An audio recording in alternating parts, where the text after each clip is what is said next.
Voltamos a apresentar Inclusão e Saúde. Voltamos com Inclusão e Saúde, agora para entrevistar mais uma vez a Thaís Cavalcante, diretora de Vigilância em Saúde da Prefeitura de Aracaju. Bem-vinda de novo, Thaís. Obrigada, Vinícius. Olha, o assunto é sério, é grave, muita gente preocupada, algumas até desesperadas, porque todo mundo só fala na história da febre amarela, febre amarela. Bom, o que é de mito, o que é de verdade? Sobretudo, como é que está sendo feito o trabalho pela Secretaria Municipal de Saúde. Vamos começar exatamente por esse aspecto.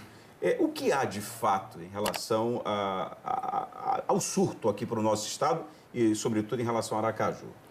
Então, primeiro a gente tem que ver o seguinte, a febre amarela ela é uma doença silvestre, é na mata. Então, hoje, o surto que está acontecendo no Brasil, ele está sendo de pessoas que adentraram o mato, trabalham em zona rural, em locais onde a gente tem o mosquito que transmite a doença, tá? A preocupação quando se fala no nosso município, no nosso estado, é que se essa febre amarela se urbanizar, se ela vier para a cidade. Ela vindo para a cidade, aí a gente tem o vetor, que é o Aedes, que nós temos na cidade, que poderá transmitir a doença. Então, esse é o cuidado, essa é a orientação que a gente tem.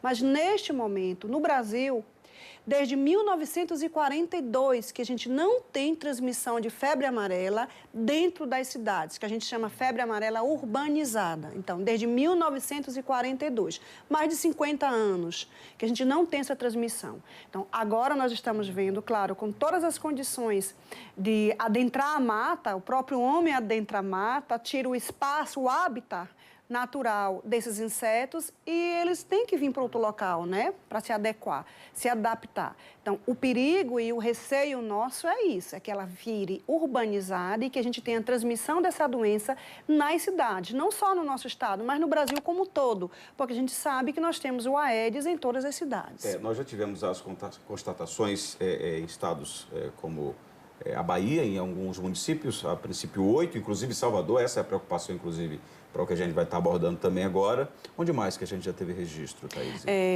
Camaçari, as cidades da região metropolitana de Salvador, elas estão nesse momento numa campanha de vacinação maciça na população, com a dose fracionada que o Ministério da Saúde orientou, uma orientação da Organização Mundial de Saúde em relação a essa dose fracionada, é interessante a gente falar, né? Uma dose hoje da febre amarela, ela é 0,5 ml, a dose normal, natural.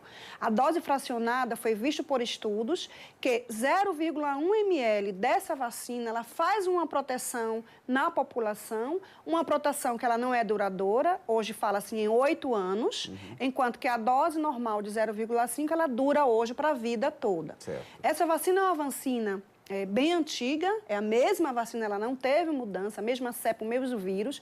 É uma vacina de vírus vivo, a gente chama vírus vivo atenuado. Eu gosto de falar assim, para entender melhor, um vírus vivo, porém mais fraco, que o objetivo dele é fazer com que o nosso organismo faça uma resposta de proteção em relação a esse vírus que provoca a doença. Agora nós temos, além de Salvador, na Bahia, esses outros municípios citados aqui, outros estados, quais foram os mais? São Paulo e Rio de Janeiro, Rio, né? que nesse momento está nessa campanha de vacinação maciça em alguns municípios, e é até bom ver que não são todos os municípios do estado. Sim.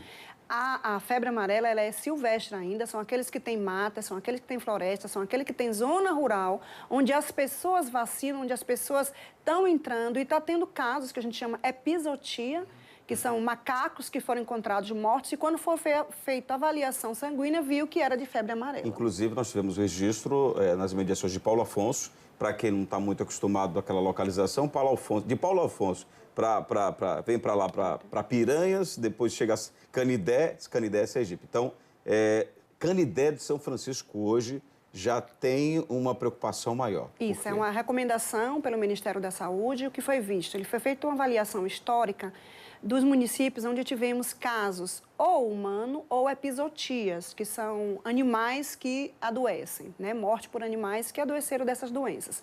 Então, foi visto no histórico que tivemos casos positivos em Paulo Afonso, ao redor, ali perto de Canidé, e como é uma mata, ali tem muito mato, né? Mata, floresta pelaquela região.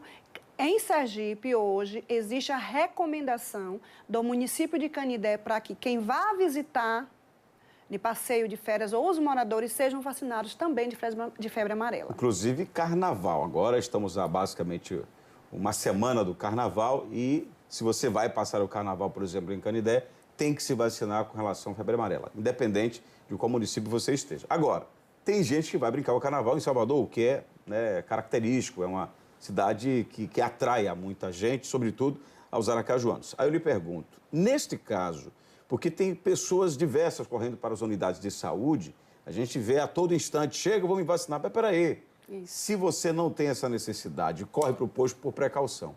Isso está provocando uma espécie de terror, né, de certa maneira.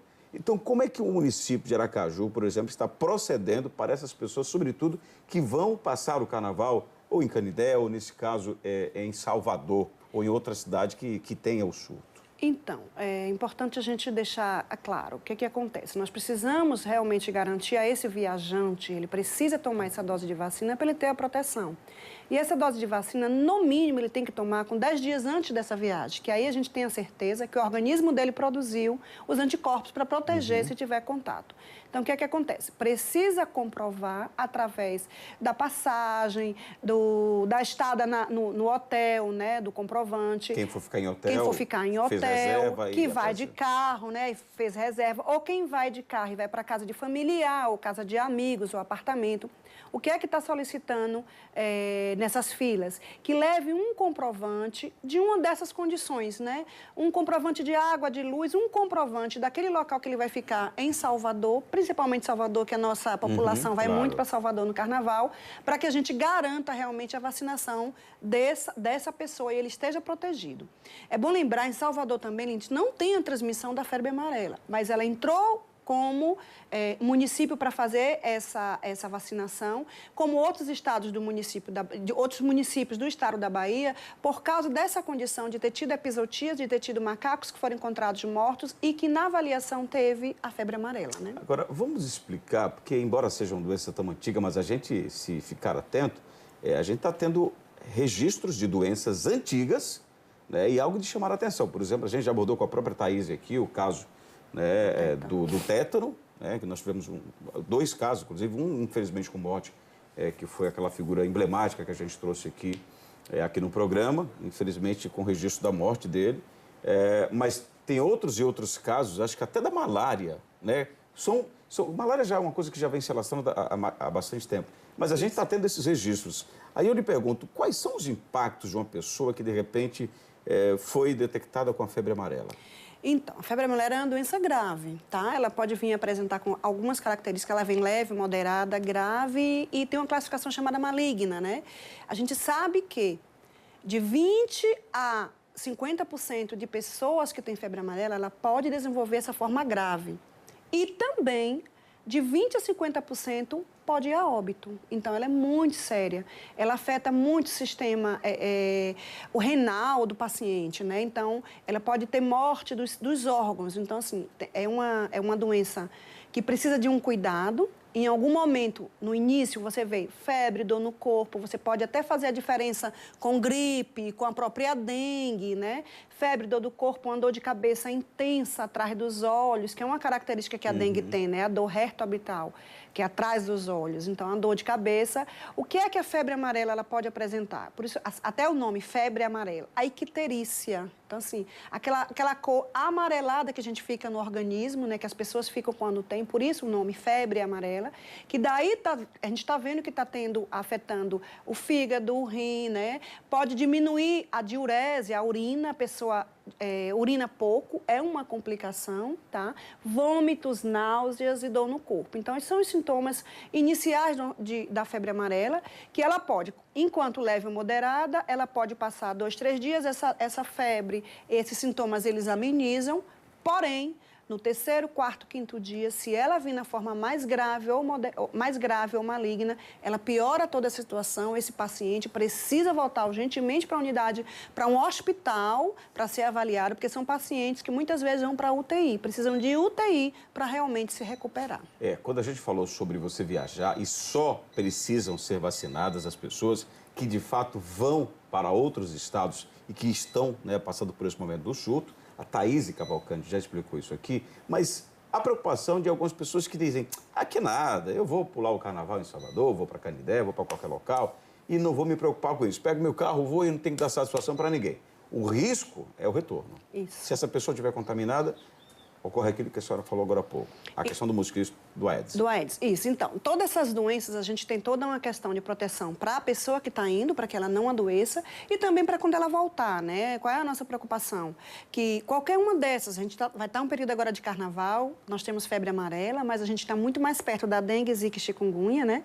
Do retorno dessas pessoas para cá e trazer no seu organismo, no seu sangue, né? Adoece, é picado lá, mas desenvolve a doença aqui. Então, naquele período de febre, é que as pessoas estão com vírus no organismo e o mosquito pode picar e, a partir daí, começar a transmissão.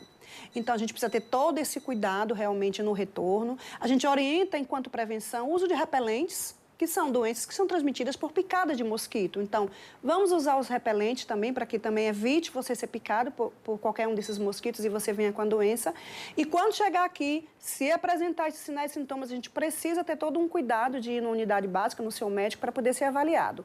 E nós, enquanto população, precisamos o quê? Intensificar todo o nosso trabalho, que é inerente a esse período de ano, que a gente já manda triplicar, agora vai ter que fazer... Eram 3 doenças, agora são 4, né? Do trabalho de eliminar todos os locais que sirvam, que acumule água limpa e parada, porque é aí que é o desenvolvimento do Aedes. E uma pessoa vindo doente, a gente tem o Aedes, esse Aedes pode picar, adoecer e transmitir para as pessoas na nossa cidade. Thaís Cavalcante, muito obrigado pela sua vinda de novo ao programa, sempre gentil, e até uma próxima oportunidade, se Deus quiser. Obrigada também. Nós vamos a um rápido intervalo. Na volta, a gente conversa com o médico Dr. Almir Santana, falando sobre prevenção. Principalmente para você que está a fim de brincar o carnaval, mas tem que ter o devido cuidado. A gente volta em instantes. Estamos apresentando Inclusão e Saúde.